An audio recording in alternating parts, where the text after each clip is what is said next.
Yang pertama, kita ini banyak berinisiatif.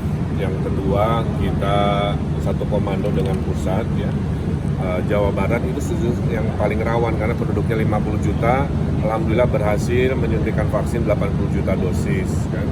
Tingkat kematian juga relatif rendah untuk penduduk sebesar 50 juta.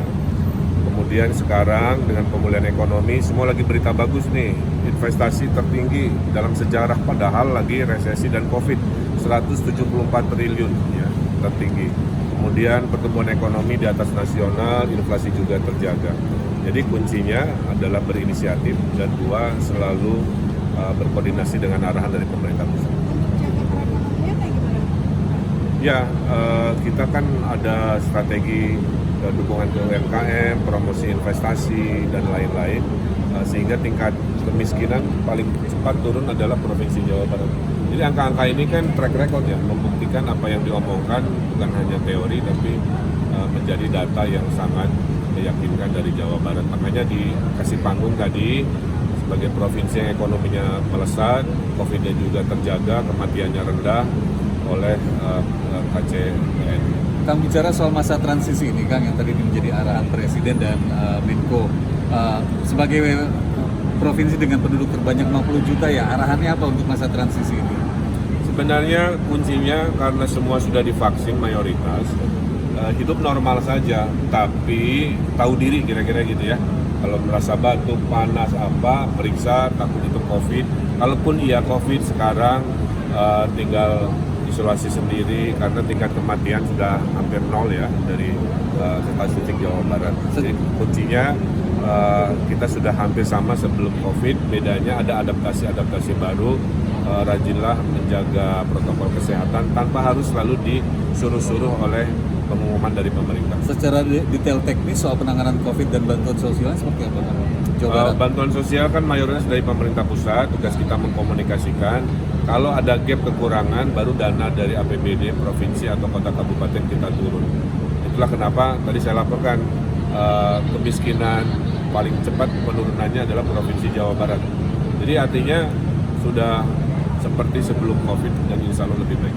Dan sejauh ini untuk jumlah kasus harian, apakah telah ada lonjakan lagi dalam beberapa hari kebelakang setelah pencabutan PPKM kemarin, Pak? Tidak ada lonjakan, tapi lebih kepada ada varian baru ya yang tadi Pak Menkes sampaikan sedang kita waspadai.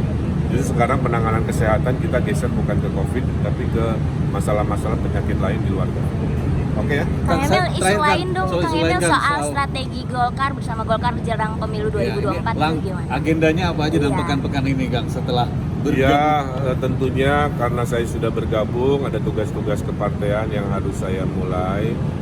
Tugas saya adalah mengajak pemilih-pemilih baru, Gen Z lah ya, untuk berpartisipasi dalam demokrasi, karena ini menentukan masa depan mereka. Nah, dari komunikasi itulah yang mungkin jadi yang saya miliki, yang akan saya bawa ke caleg-caleg dari Golkar. Ibarat nih ya, kalau ada dana pasang baliho atau investasi di TikTok, saya investasilah di TikTok.